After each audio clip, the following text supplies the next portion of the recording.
एक छोटा सा गांव हुआ करता था। सभी लोग वहां शांति से रहते थे। एक दिन उस गांव में बड़े बड़े चमगादड़ राक्षस आ जाते हैं। उन सभी के मुंह से आग निकल रही थी। वो पूरे गांव में आग लगाने लगते हैं। मोहित डर जाता है और गांव से बाहर भाग जाता है।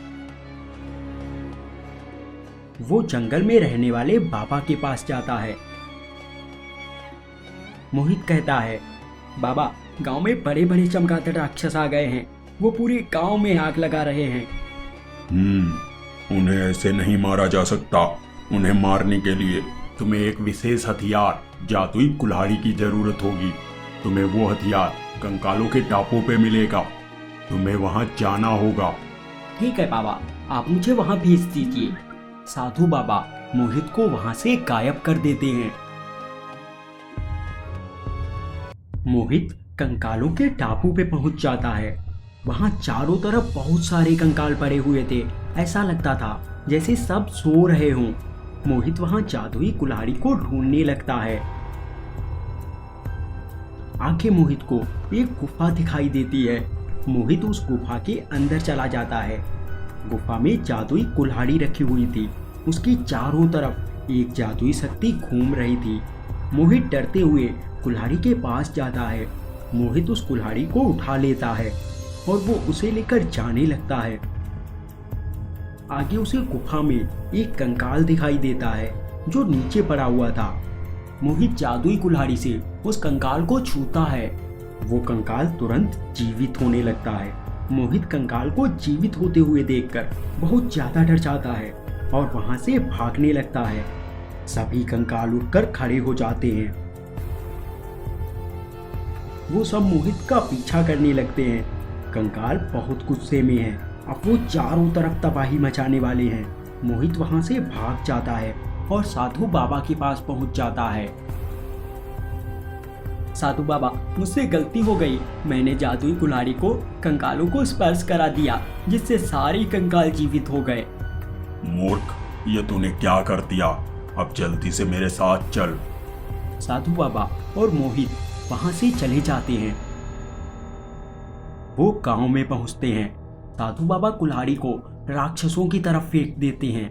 वो कुल्हाड़ी बारी बारी से सभी राक्षसों को लगती है, जिससे सभी राक्षस वहीं पे मर जाते हैं। तभी वहां पे वो कंकाल आ जाते हैं। कंकालों को देखकर दोनों वहां से भागने लगते हैं। वो एक लावा वाली जगह पे पहुंचते हैं। वहां चारों तरफ लावा भरा हुआ था। मोहित कहता है, बाबा, ये हम कहाँ आ गए? आप उन कंकालों से पीछा छुड़ाने का यही एकमात्र उपाय बचा है। तब तक वहां पे कंकाल आ जाते हैं। एक कंकाल कहता है, किसने हमें नींद से जगाया? हमें उसका खून चाहिए, जिससे हम अमर हो सकें और फिर कभी ना सोएं। वो कंकाल उन दोनों की तरफ बढ़ते हैं। कंकाल उन तक पहुंचने वाले थे। तभी साधु बाबा उस कुल्हाड़ी को लावा में फेंक देते हैं। कुल्हाड़ी जल जाती है, जिससे सभी कंकालों के शरीर में आग लग जाती है। सभी कंकाल जलकर खत्म हो जाते हैं। फिर साधु बाबा और मोहित वहां से वापस चले जाते हैं।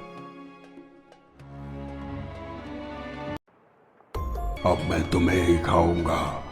वो राक्षस बंटी और बबली को लेके वहाँ से अपनी दुनिया में चला जाता है और वो अपने असली रूप में आ जाती हैं। उनमें से एक मछली डायमंड मछली थी और एक गांव में बंटी और बबली अपने बूढ़े दादा के साथ रहते थे। उनके माता पिता की मृत्यु हो चुकी थी। उसके दादा जंगल से लकड़ियाँ काट कर लाया करते थे और उन्हें बाजार में बेचते थे। उसी से उनके घर का खर्च चलता था। एक दिन बंटी के दादा बहुत बीमार हो जाते हैं। वो बिस्तर से उठ भी नहीं पा रहे थे। वो एक हफ्ते तक नहीं ठीक होते, जिससे उनके घर पे खाने के लिए जो कुछ भी था सब खत्म हो जाता है। बेटा बंटी, मुझे लगता है अब मैं मरने वाला हूँ। सुनो, मैं तुम्हें एक राज की बात बताता हूँ। यहाँ से थोड़ी दूर पर एक नदी है। उस नदी में 3 जादुई मछलियाँ रहती हैं। वो मेरी दोस्त हैं। मेरे मरने के बाद तुम उनके पास जाना और उनसे मदद मांगना। अपना हाथ आगे करो बेटा। बंटी अपना हाथ आगे करता है। बंटी के दादा उसे एक जादुई मणि देते हैं। बेटा, अगर तुम कभी मुसीबत में फंसोगे तो ये मणि तुम्हारी रक्षा करेगी। इतना कहकर बंटी के दादाजी परलोक से धार जाते हैं। बंटी और बबली दोनों बहुत ज़्यादा दुखी होते हैं। तभी वहाँ पे गांव का जमींदार आता है। सुन बंटी, तेरे दादा ने मुझसे 1 लाख का कर्ज लिया था जो कि अभी तक नहीं चुकाया। अब ये बुढ़ा भी तो मर चुका है, तो अब मुझे तेरे घर पे कब्जा करना होगा। जमींदार उनके घर पे कब्जा कर लेता है। बंटी और बबली वहाँ से चले जाते हैं।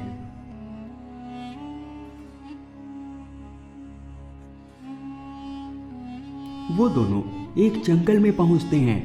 वो नदी की तरफ जा रहे थे। तभी उन दोनों के सामने जादू होने लगता है और वहां पे एक बड़ा राक्षस प्रकट होता है। तुम दोनों अच्छे आए। मुझे भूख भी लगी है, अब मैं तुम्हें ही खाऊंगा। वो राक्षस बंटी और बबली को लेके वहां से अपनी दुनिया में चला जाता है। राक्षस अपनी दुनिया में पहुंचकर कहता है, अभी तो मेरा पेट भरा हुआ है, मैं इस खाने को बर्बाद नहीं करना चाहता, मैं इसे बाद में खाऊंगा। वो राक्षस बंटी और बबली को एक पिंजरे में कैद कर देता है और वहां से चला जाता है। बंटी को अपने दादा की दी हुई मणि की याद आती है। वो उसे बाहर निकालता है। वहाँ पे तेज प्रकाश होता है और वो दोनों वहाँ से गायब हो जाते हैं। वो वापस से उसी जंगल में पहुँच जाते हैं। वो नदी की तरफ चले जाते हैं। नदी के किनारे 3 मछलियाँ तड़प रही थी। अरे, ये मछलियाँ तो मर जाएंगी, मुझे इन्हें नदी में डालना होगा। बंटी उन मछलियों को नदी में पहुँचा देता है। मछलियाँ बड़ी हो जाती हैं और वो अपने असली रूप में आ जाती हैं। उनमें से एक मछली डायमंड मछली थी और एक पैसे वाली मछली थी और एक सोने की मछली थी। एक मछली कहती है, हम तीनों जादुई मछलियाँ हैं, तुमने हमारी मदद की है, बोलो तुम्हें क्या चाहिए। तो बंटी अपनी पूरी कहानी बता देता है। मछली कहती है, तुम्हारे दादाजी हमारे दोस्त थे, मैं तुम्हारी मदद करूँगी। मछलियाँ वहाँ पे सोना और हीरे प्रकट करती हैं।